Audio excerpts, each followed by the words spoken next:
for my people. How you build a house to see a storm wash it away. Sometimes I think, what is this evil? But I know the Lord will always guide us to His way. Hard times really break your spirit, but we still stand tall, don't fear it. Hold on, better days will be present. Mothers crying but still believe. Hope don't die when your roots run deep. You keep loving the air you breathe. Pray peace for the land we need. Sun gon' rise through the clouds again. You fall down, you will rise again. And even when you feel lost in pain, God's still calling out Jamaica's name. Dear Jamaica, we keep you in our prayers. Even in the darkness, love still there. Dear Jamaica, we carry you with grace. Through every storm and fire, God will heal this place. Dear Jamaica, we pray. Dear Jamaica, we pray. Dear Jamaica, we pray. We pray for the people of St. Elizabeth. Pray for the people of town. We pray for the people of Black River. We pray for the people of Clarendon, Jamaica. We keep you in our prayers. Even in the darkness, love still there. Dear Jamaica, we carry you with grace. Through every storm and fire, God will heal this place. Dear Jamaica, we pray. Dear Jamaica, we pray. Dear Jamaica, we pray.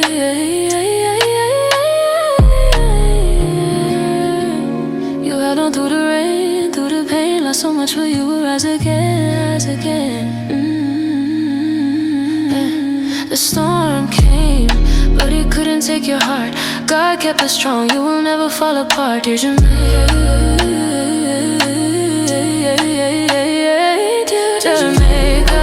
we keep you in our prayer. We pray when the darkness, love still there. Still here, still there. We carry you with grace. Carry you with storm and fire, God will heal this place. Dear Jamaica, we pray.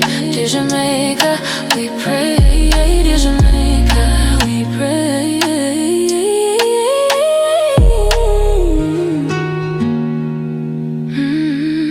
God will heal this place.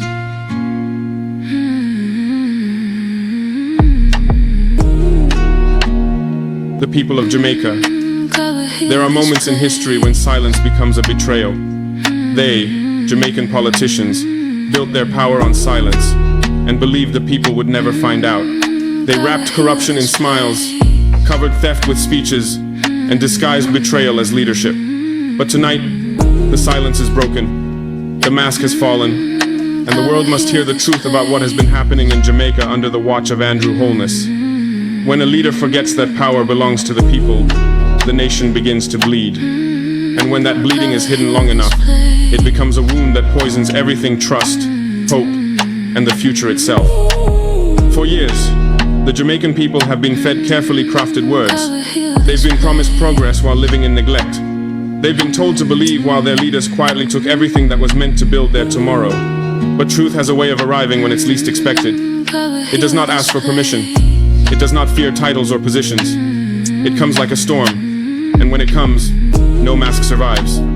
Today, I speak not because it is easy, but because it is necessary.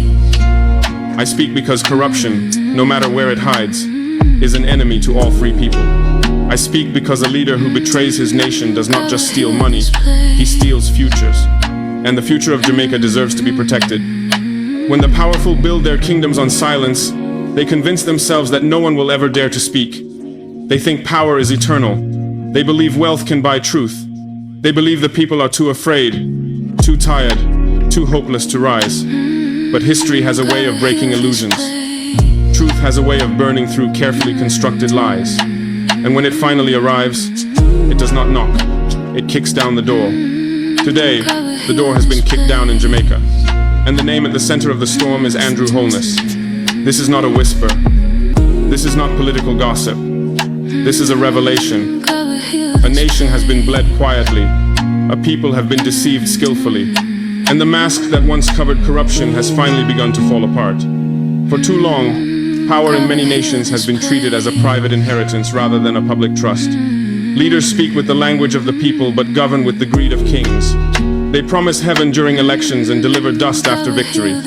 Jamaica, a country loved and admired for its resilience, culture, and strength, has endured years of political betrayal wrapped in the clothing of democracy. And at the center of this betrayal stands a leader who spoke the language of hope but practiced the politics of greed.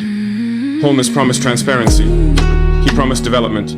He promised a nation where every Jamaican would rise with pride and opportunity. But behind those speeches were boardrooms where public resources were treated like personal property.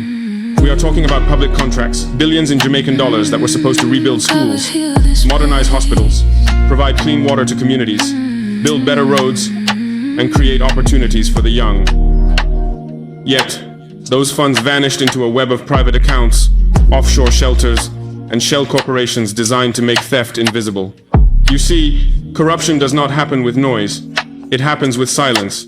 It hides in neatly typed government memos, in smiling photographs at project launches, in glowing reports filled with lies. And while the powerful were feeding on the nation, the ordinary Jamaican woke up every day to failing schools, overcrowded hospitals, unemployment, poverty, and rising insecurity. The government told the people, be patient. But it was never about patience. It was about power protecting theft. When investigative voices tried to speak, they were called enemies. When young activists raised their voices, they were intimidated. When communities protested, they were ignored. The leadership believed they could silence the nation by controlling the narrative. But they forgot one thing. Truth travels even through locked doors. I speak not from a place of rivalry or politics. I speak because injustice anywhere must be confronted. If we allow corruption to become normal, then we teach future generations that betrayal is leadership.